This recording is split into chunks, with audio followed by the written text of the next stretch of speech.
नमस्कार दोस्तों, आज के इस वीडियो में बात करने वाले हैं महाभारत के 10 ऐसे विचित्र तथ्यों के बारे में जिन्हें शायद आप भी नहीं जानते होंगे। तो इन 10 तथ्यों को जानने के लिए वीडियो को शुरू से लेकर अंत तक जरूर देखें। तो चलिए वीडियो शुरू करते हैं। महाभारत हिंदुओं का प्रमुख ग्रंथ है।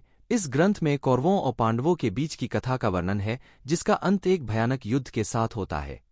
युद्ध धर्म और अधर्म के मापदंड पर लड़ा जाता है। जहां एक तरफ धर्मपरायण पांडव होते हैं तो दूसरी ओर स्वार्थी कौरव अपने लिए युद्ध कर रहे होते हैं। महाभारत में एक अच्छा जीवन जीने की सारी विधियां लिखी गई हैं। लेकिन क्या हम महाभारत के बारे में जितना जानते हैं वो काफी है? क्या युद्ध के बाद महाभारत खत्म हो गई?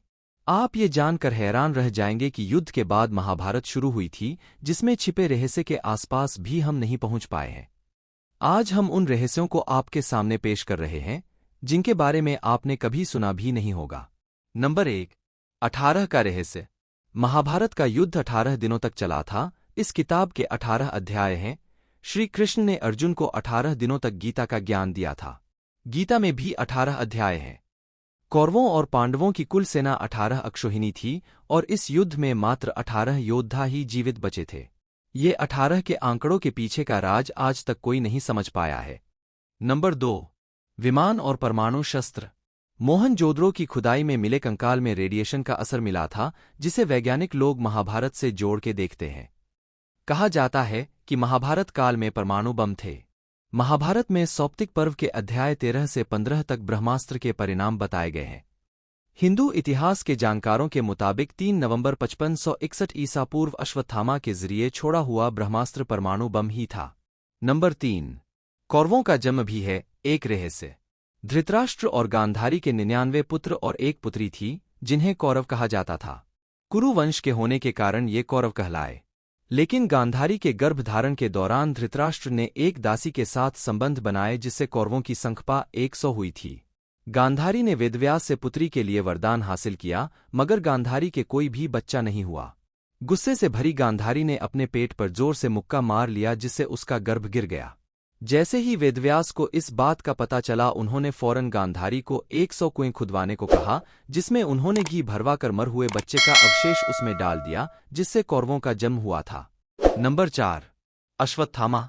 गुरु द्रोणाचार्य के पुत्र अश्वत्थामा को श्री कृष्ण ने अमरता का श्राप दिया था, क्योंकि उसने युद्ध के दौरान ब्रह्मास्त्र का प्रयोग किया था। अश्वत्थामा के इस कार्य से कृष्ण क्रोधित हो गए थे और उन्होंने अश्वत्थामा को श्राप दिया था कि तू इतने वधों का पाप ढोता हुआ कई हजार वर्ष तक निर्जन स्थानों में भटकेगा। तेरे शरीर से सदैव रक्त की दुर्गंध आती रहेगी। तू बहुत सी बीमारियों से पीड़ित रहेगा। आज भी कई जगहों पर अश्वत्थामा के देखे जाने की बात कही जाती है। अब इन बातों में कितनी सच्चाई है, इसका अंदाजा हम लगा भी नहीं सकते। नंबर 5, महान योद्धा बर्बरीक। भीम के पौत्र बर्बरीक का ये वचन था कि वो हारे हुए पक्ष से लड़ेगा। बर्बरीक के लिए 3 बाण ही काफी थे, जिसके बल पर वे कौरव और पांडवों की पूरी सेना को समाप्त कर सकते थे। यह जानकर भगवान कृष्ण ब्राह्मण का रूप लेकर उनके सामने गए और दान में उनका शीश मांग लिया। शीश दान करने के बाद बर्बरीक ने कृष्ण से प्रार्थना की कि वे अंत तक युद्ध देखना चाहते हैं। तब कृष्ण ने उनकी यह बात मान ली। भगवान ने उस शीश को अमृत से नहलाकर सबसे ऊंची जगह पर रख दिया, ताकि वे महाभारत का युद्ध देख सकें। नंबर 6, राशियां नहीं थीं ज्योतिष का आधार। महाभारत काल में ज्योतिषी राशियों के आधार पर कुछ नहीं बताया करते थे, क्योंकि उस समय राशियां नहीं थीं। ग्रहों और नक्षत्रों के द्वारा इस कार्य को संपन्न किया जाता था। नंबर 7, विदेशी भी शामिल हुए थे लड़ाई में।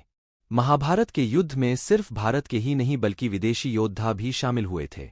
एक ओर जहां यवन देश की सेना ने युद्ध में भाग लिया था, वहीं दूसरी ओर ग्रीक, रोमन, अमेरिका, मैसिडोनियन आदि योद्धाओं के लड़ाई में शामिल होने का प्रसंग आता है। इस आधार पर यह माना जाता है कि महाभारत विश्व का प्रथम विश्व युद्ध था। नंबर 8, किसने लिखी महाभारत?